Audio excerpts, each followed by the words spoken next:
जय हिंद जय जोहार। आज है 16 सितंबर 2025 और आप सबों का दिन, आज का दिन सफल, सुखद और सुंदर हो। इसी के साथ आज के दिन की शुरुआत करते हैं आज के समाचार पत्रों के खास खबरों के साथ। सबसे पहले बात कर लेते हैं महत्वपूर्ण दिवस में। तो आज जैसा कि 16 सितंबर है तो आज मनाया जाता है विश्व ओजोन दिवस, जो कि काफ़ी महत्वपूर्ण है। सभी प्रतियोगी परीक्षा के लिए इम्पोर्टेंट क्वेश्चन बनता है। विश्व ओजोन दिवस कब मनाया जाता है, पूछा जाता है, तो याद रखेंगे 16 सितंबर को। तो खबर की ओर चलते हैं। तो 1 करोड़ के इनामी प्रवेश समेत 3 माओवादी ढेर। बड़ी खबर है झारखंड से। तो हजारीबाग में ऑपरेशन चूना पत्थर के तहत सुरक्षा बलों को मिली बड़ी सफलता। डीजीपी ने जवानों का बढ़ाया मनोबल। अब मुठभेड़ में 2 जवान घायल हो गए हैं। झारखंड माओवादियों के खिलाफ सुरक्षा बल का अभियान अब अहम पड़ाव पर पहुंच चुका है। पिछले कुछ दिनों में राज्य के अलग अलग जिले में हुई मुठभेड़ में कई बड़े इनामी माओवादी मारे गए हैं। इसी कड़ी में सोमवार को पुलिस व सीआरपीएफ ने हजारीबाग स्थित गोरहर में 1 करोड़ के इनामी माओवादी कमांडर और भाकपा माओवादी के central committee member CCM Sahdev Soren उर्फ प्रवेश समेत 3 माओवादी कमांडरों को मुठभेड़ में मार गिराया है। मारे गए 2 अन्य माओवादी में 25 लाख का इनामी special area committee member Raghunath Hembram उर्फ शिबू मांझी और 10 लाख का इनामी जोनल कमांडर बिरसेन गंजू शामिल है। तो हजारीबाग के गोरहर थाना क्षेत्र के पातीतिरी जंगल में जवानों और माओवादियों के बीच पौने 2 घंटे चली मुठभेड़। सेंट्रल कमेटी मेंबर प्रवेश के साथ special area committee member Raghunath Hembram और जोनल कमांडर बिरसेन गंजू भी मारा गया। 3 AK-47 वो अन्य हथियार बरामद। जवान चला रहे सर्च अभियान। घटनास्थल गिरिडीह और बोकारो की सीमा से सटा है। तो ये बड़ी खबर है। उसके अलावा वनतारा को बड़ी राहत। सुप्रीम कोर्ट ने कहा अच्छा काम कर रहा है, उसे बदनाम ना करें। जी हाँ, वनतारा के लिए राहत की खबर है। विशेष जांच दल यानी SIT की रिपोर्ट को आधार बनाकर शीर्ष अदालत ने सोमवार को इस पर मुहर लगा दी है। वनतारा अच्छा काम कर रहा है। SIT ने गुजरात के जामनगर स्थित प्राणी बचाव और पुनर्वास केंद्र वनतारा को क्लीन चिट दी है। जांच कमेटी वनतारा में नियमों के अनुपालन और रेगुलेटरी उपायों को लेकर संतुष्ट है। इसी के साथ विशेष जांच दल ने अपनी रिपोर्ट में वनतारा को दी क्लीन चिट। किसी कानून का नहीं हुआ उल्लंघन। शीर्ष कोर्ट ने कहा है हाथी को कानून के मुताबिक लिया जाता है तो दिक्कत क्या है, कोर्ट ने कहा है। इसी के साथ सुप्रीम कोर्ट का पूरे वक्फ संशोधन कानून पर रोक से इनकार। कुछ प्रावधान पर अंतरिम रोक लगाया है। तो वक्फ संशोधन संपत्ति का पंजीकरण कराने पर नहीं लगाई रोक। कानून के अन्य प्रावधान भी यथावत लागू रहेंगे। तो सुप्रीम कोर्ट ने वक्फ संशोधन कानून 2025 पर पूरी तरह रोक लगाने से इनकार कर दिया है।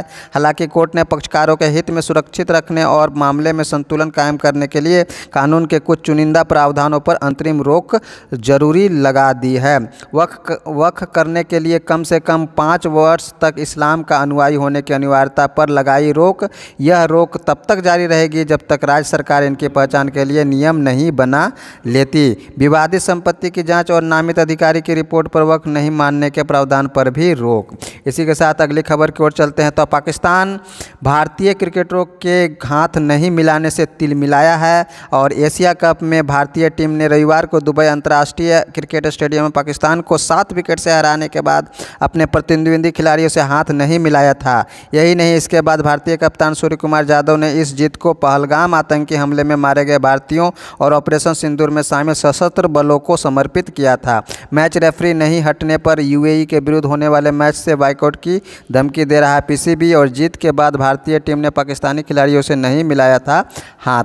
वहीं घुसपैठियों को देश से निकाल कर रहेंगे, कहना है प्रधानमंत्री नरेंद्र मोदी का। तो प्रधानमंत्री मोदी ने सोमवार को बिहार में पूर्णिया जिला के सीसाबाड़ी मैदान से जनसभा को संबोधित करते हुए घुसपैठियों के खिलाफ सख्त रुख अपनाया है। कहा कि राजद और कांग्रेस की जमात का कान खोलकर सुन ले, जो भी घुसपैठियां हैं उसे देश छोड़ना ही होगा। स्पष्ट किया कि घुसपैठी पर रोक लगाना NDA सरकार की जिम्मेदारी है। इसी के साथ अगली खबर में है पेशा नियमावली को लेकर CM हेमंत सोरेन ने दिए अधिकारियों को निर्देश। यहाँ बहुत बड़ी खबर है। यह मुख्यमंत्री हेमंत सोरेन ने झारखंड में पेशा नियमावली को लेकर वरीय पदाधिकारियों के साथ सोमवार को उच्च स्तरीय बैठक की। मुख्यमंत्री के आवासीय कार्यालय में आयोजित इस बैठक में उन्होंने राज्य के अनुसूचित क्षेत्रों में पारंपरिक पारंपरिक एवं स्थानीय स्वशासन व्यवस्था के तहत ग्राम सभाओं को प्रदत्त की जाने वाली शक्तियों, अधिकारों और कार्यों से संबंधित पेशा नियमावली के विभिन्न उपबंधों पर विस्तृत चर्चा करते हुए अधिकारियों को कई अहम निर्देश दिए। मुख्यमंत्री ने कहा कि पेशा कानून के तहत किए गए उपबंधों का क्रियान्वयन इस तरह हो जिससे राज्य के अनुसूचित क्षेत्र के स्थानीय स्वशासन की परंपरा को मजबूती मिलने के साथ साथ जनजातीय समुदाय को आर्थिक, सामाजिक उत्थान और सशक्तिकरण हो सके। मुख्यमंत्री ने पेशा नियमावली के विभिन्न उपबंधों पर की विस्तृत चर्चा। कहा, पेशा कानून के तहत जनजातीय समुदाय का आर्थिक और सामाजिक उत्थान हो। इसी के साथ सही फॉर्मेट में जातीय प्रमाण पत्र पर ही मिलेगा आरक्षण का लाभ। झारखंड हाईकोर्ट की 3 जजों की पीठ ने सुनाया फैसला। वहीं उपराष्ट्रपति चुनाव में क्रॉस वोटिंग को लेकर झारखंड से एक सदस्य संदेह के घेरे में है। वहीं भाजपा के खेमे में भीतर खाने उत्साह है, जबकि उपराष्ट्रपति पद के लिए हुए हालिया चुनाव में क्रॉस वोटिंग को लेकर झारखंड से एक राज्यसभा सदस्य की निष्ठा संदेह के घेरे में आ गई है। विपक्षी गठबंधन के प्रत्याशी को वोट देने के निर्देश के बावजूद उक्त राज्यसभा सदस्य ने एनडीए प्रत्याशी सीपी राधाकृष्णन को वोट दिया, जबकि विपक्ष के साझा प्रत्याशी बी सुदर्शन रेड्डी चुनाव में समर्थन के लिए रांची आए थे। वहीं अगली खबर की ओर चलते हैं। आदिवासी भूमि को वक्फ संपत्ति घोषित करने पर रोक को कोर्ट ने रखा बरकरार। तो सुप्रीम कोर्ट ने सोमवार को अपने महत्वपूर्ण आदेश में नए वक्फ संशोधन कानून पर पूरी तरह से रोक नहीं लगाई। साथ ही आदिवासी भूमि को वक्फ संपत्ति घोषित करने पर रोक लगाने वाले प्रमुख प्रावधान को बरकरार रखा। कहा, इससे हमारे देश के सबसे कमजोर वर्गों में से एक के हितों की रक्षा के उद्देश्य से बनाया गया है। आदिवासी क्षेत्रों में वक्फ की घोषणा इन सांस्कृतिक अल्पसंख्यकों के अस्तित्व के लिए गंभीर खतरा है। अगली खबर की ओर चलते हैं। तो आर वैशाली ने जीता ग्रैंड स्विस शतरंज का खिताब। ग्रैंड स्विस शतरंज का खिताब जीत चुकी है आर वैशाली।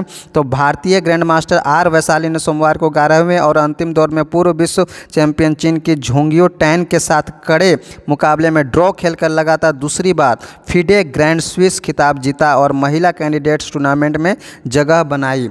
वहीं 14वीं बार डुप्लांटिस ने तोड़ा विश्व रिकॉर्ड। विश्व एथलेटिक्स चैंपियनशिप में सोमवार का दिन दुनिया के सर्वश्रेष्ठ पोल वाल्टर स्वीडन के आर्म्ड मोंडो डुप्लांटिस के नाम रहा। एक बार फिर उन्होंने साबित किया कि एथलेटिक्स की इस स्पर्धा में कोई उनके आसपास भी नहीं है। स्वीडन के खिलाड़ी ने 6.30 मीटर की लगाई छलांग और लगातार 49वीं मीट में अविजित रहे डुप्लांटिस। अगली खबर की ओर चलते हैं। तो देश विदेश से अगली खबर है। शीर्ष कमांडरों संग पीएम ने की सुरक्षा की समीक्षा। ऑपरेशन सिंदूर के लिए प्रधानमंत्री नरेंद्र मोदी ने की सैन्य बलों की सराहना।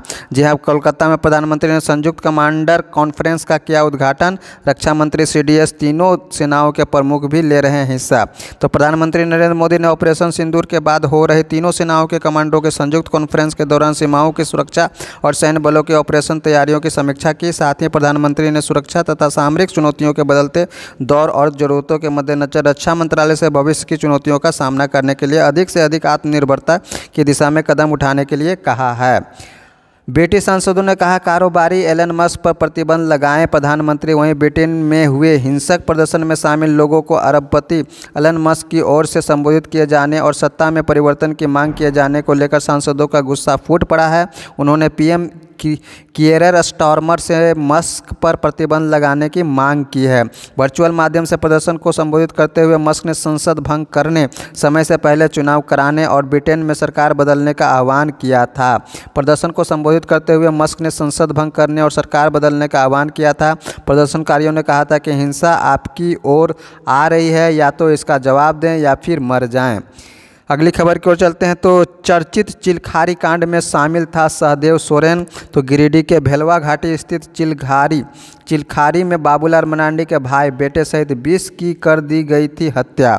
तो हजारीबाग के गोरहर थाना क्षेत्र के स्थित पाती तीरी जंगल में सोमवार की सुबह सुरक्षा बलों से मुठभेड़ में मारे गए माओवादी के सेंट्रल कमेटी सदस्य व 1 करोड़ के इनामी माओवादी सहदेव सोरेन उर्फ अनुज उर्फ परवेश उर्फ अमलेश के विरुद्ध बिहार व झारखंड में कुल 106 कांड दर्ज है। सहदेव सोरेन मूल रूप से हजारीबाग के विष्णुगढ़ थाना क्षेत्र के भंडेरी का रहने वाला है। इनमें सर्वाधिक 76 कांड बिहार के अलग अलग थानों में दर्ज हैं। झारखंड में इसके विरुद्ध 30 केस दर्ज हैं, जिनमें चिलखारी नरसंहार भी है। झारखंड के गिरिडीह जिले के भेलवा घाटी थाना क्षेत्र स्थित चिलखारी में 26 अक्टूबर 2007 की रात पूर्व मुख्यमंत्री बाबूलाल मरांडी के बेटे अनूप मरांडी व भाई मुन्नूलाल मरांडी सहित 20 लोगों की हत्या मामले में सहदेव सोरेन भी आरोपित था।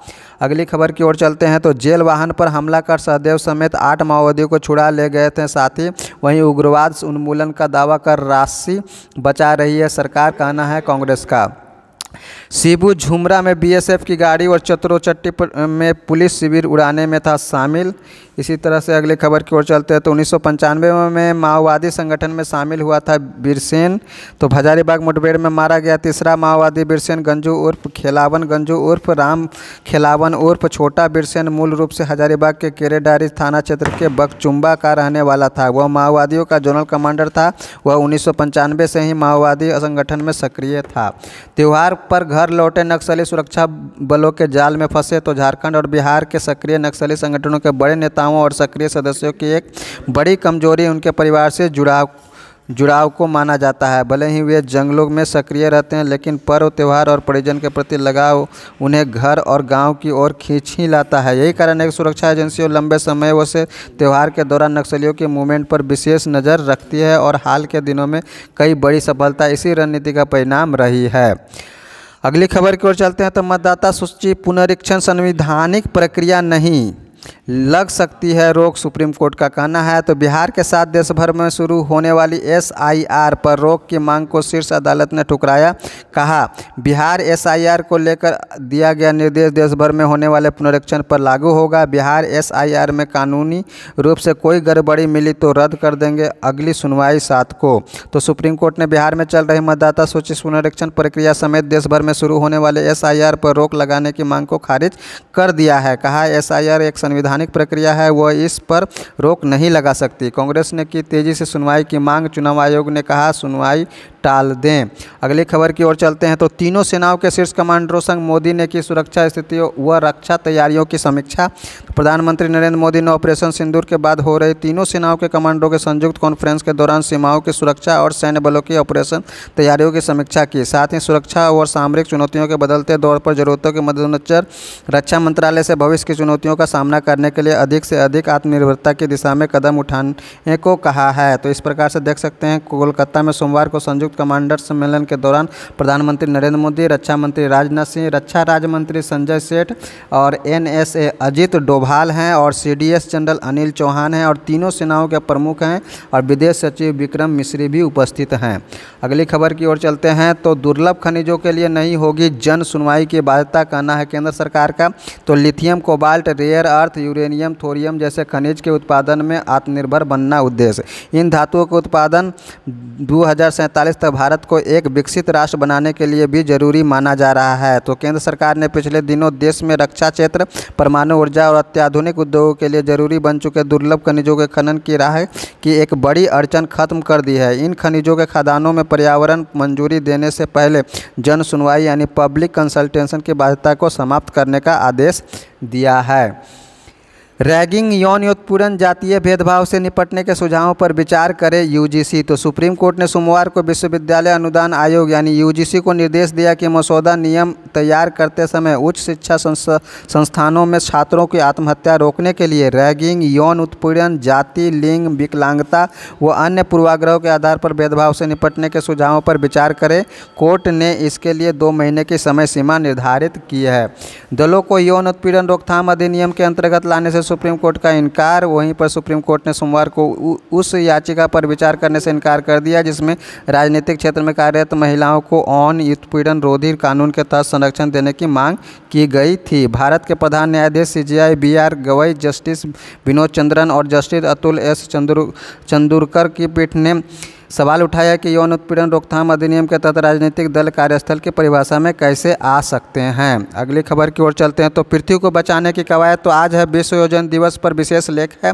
पृथ्वी को बचाने की कवायद तेज हो चुकी है। पृथ्वी पर जीवन की रक्षा हेतु किए जा रहे वैश्विक प्रयासों के स्मरण के लिए 16 सितंबर को विश्व ओजोन दिवस मनाया जाता है और इस बार विज्ञान से वैश्विक कार्रवाई तक थीम पर केंद्रित है, जो दर्शाता है कि अब वैज्ञानिक अनुसंधान, डाटा और नवाचार को नीति निर्माण, वैश्विक सहयोग और जन भागीदारी में बदलने की आवश्यकता है।